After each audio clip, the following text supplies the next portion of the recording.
Bienvenue à cette séance extraordinaire du 23 avril 2021. Encore une fois, nous devons procéder en Zoom. Alors, nous nous référons aux règles en vigueur et nous procédons de cette façon. Donc, aujourd'hui, à l'ordre du jour, c'est l'ouverture de la séance, l'adoption de l'ordre du jour. À la greffe, il n'y a aucun point. Aux ressources humaines, aucun point. Aux finances, aucun point. À sécurité incendie, aucun point. Aux services urbains, aucun point. En urbanisme et aménagement, une demande de dérogation mineure 2021-05. Au point 9, sport, loisirs, culture et vie communautaire, c'est l'octroi d'un contrat et autorisation de paiement pour Rousseau-Lefebvre pour le projet Primada. Au règlement, point 10 à 10.1, c'est un avis de motion pour le premier projet de règlement 113-2012-10 qui modifie le règlement du zonage numéro 113-2012 afin d'autoriser l'utilisation de conteneurs à certaines conditions et d'autoriser la fermeture du fossé dans la zone H1-26 à certaines conditions. À 10.2, c'est l'adoption du premier projet de règlement 113-2012-10 qui modifie le règlement du zonage 113-2012 afin d'autoriser l'utilisation de conteneurs à certaines conditions et d'autoriser la fermeture de fossés dans la zone H1-26 à certaines conditions. Aux affaires diverses, aucun point. Période de questions. 13, levée de la séance extraordinaire. Alors, ça me prend quelqu'un pour adopter l'ordre du jour et ouvrir la séance. Roger. Roger Bourbonnais. Vous proposez. Est-ce que tout le monde est d'accord? Oui.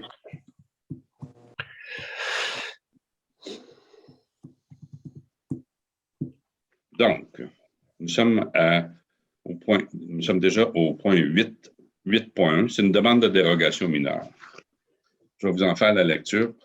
Donc, considérant qu'une demande de dérogation mineure a été déposée pour le lot 6 359 290 du cadastre du Québec, considérant que cette demande de dérogation mineure vise à permettre la construction d'une habitation unifamiliale isolée de 2 étages avec garage intégré qui aurait une marge avant de 7,82 mètres au lieu de 10 mètres, tel qu'exigé à la grille H1-26. Considérant que cette dérogation ne portera pas de préjudice à autrui. Considérant la recommandation favorable qui a été émise par le comité consultatif d'urbanisme.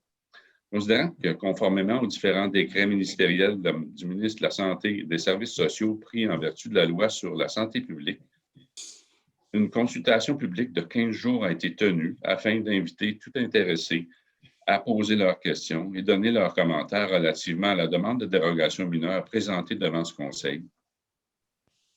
Considérant que les documents ou le soutien de cette demande de dérogation mineure ont été mis à la disposition des citoyens pendant 15 jours sur le site Internet de la municipalité. Considérant qu'aucun intéressé s'est manifesté pendant la période de 15 jours. Donc, le Conseil désire accepter la demande de dérogation mineure 2021 pour le lot 6 359 290 au cadastre du Québec afin de permettre la construction d'une habitation unifamiliale isolée 2 étages avec garage intégré qui aurait une marge avant de 7,82 mètres au lieu de 10 mètres, tel qu'exigé à la grille H1-26. Et si le Conseil, évidemment, est d'accord avec cette proposition, je recevrai une proposition. Normand Vincent. Normand Vincent, vous proposez. Est-ce que tout le monde est d'accord? Oui. Oui. C'est bon. Merci. On est au point 9. Au sport, loisirs, culture et vie communautaire, c'est l'octroi d'un contrat et l'autorisation de paiement pour Rousseau-Lefebvre pour un projet Primada. Donc, considérant la pré-autorisation reçue du ministère des Affaires municipales pour le projet déposé au Primada en juillet 2020, pour l'aménagement d'un sentier actif et l'illumination de la rue des Loisirs. Considérant l'accompagnement nécessaire pour déposer les documents, considérant la soumission reçue de la firme Rousseau-Lefebvre, le Conseil octroie un contrat à la firme Rousseau-Lefebvre pour l'accompagnement dans le projet MADA Sentier Actif. Excusez. Et autorise la directrice générale et secrétaire trésorière à payer à l'entreprise Rousseau-Lefebvre un montant maximal de 16 096,50 $. Ça inclut les taxes amène le poste budgétaire 23 080 00721. Et pour l'octroi de ce contrat, ça me prend une proposition. François Perrault. Monsieur Perrault, vous proposez. Est-ce que tout le monde est d'accord? Oui. Merci. On est au règlement, donc on est à un avis de motion. Donc, c'est un avis de motion pour le premier projet de règlement, qui est le 113-2012-10, qui modifie le règlement du zonage numéro 113-2012. C'est afin d'autoriser l'utilisation de conteneurs à certaines conditions et autoriser aussi la fermeture du fossé dans la zone H126 à certaines conditions. Donc, conformément à l'article 445 du Code municipal du Québec, le premier projet de règlement 113-2012-10 qui modifie le règlement du zonage numéro 113-2012 afin d'autoriser l'utilisation de conteneurs à certaines conditions et d'autoriser la fermeture du fossé dans la zone H126 à certaines conditions est déposé. Et à ce moment-ci, ça me prend un avis de motion pour dire qu'on est d'accord avec ça et que à une prochaine assemblée ou à une séance subséquente, le règlement sera proposé pour adoption. Avis de motion. François Lalonde. Monsieur Régimbald, de vous proposer, vous motionnez. Vous faites l'avis de motion. C'est bon.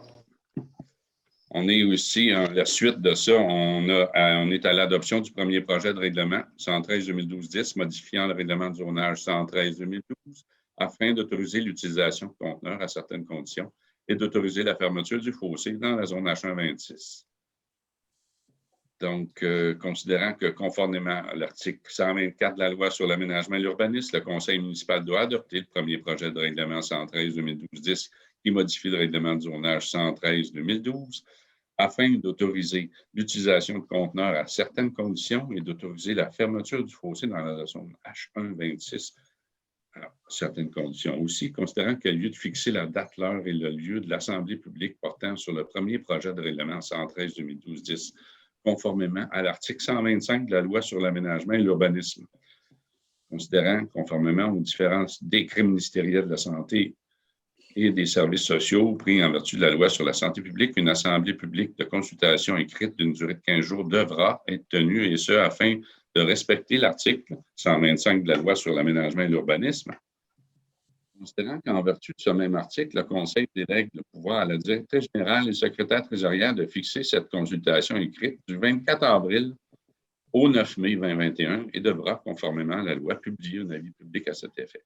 Donc, le Conseil adopte le premier projet de règlement 113-2012-10 qui modifie le règlement du zonage numéro 113-2012 afin d'autoriser l'utilisation de certains conteneurs à certaines conditions et d'autoriser la fermeture du fossé dans la zone H126 à certaines conditions. Et autorise la directrice générale et secrétaire trésorière à fixer l'assemblée de consultation écrite du 24 avril 2021 au 9 mai 2021. Une proposition pour adopter le premier projet de règlement. Normand Vincent. Monsieur Vincent, vous proposez? Oui. Est-ce que tout le monde est d'accord? Oui. Oui.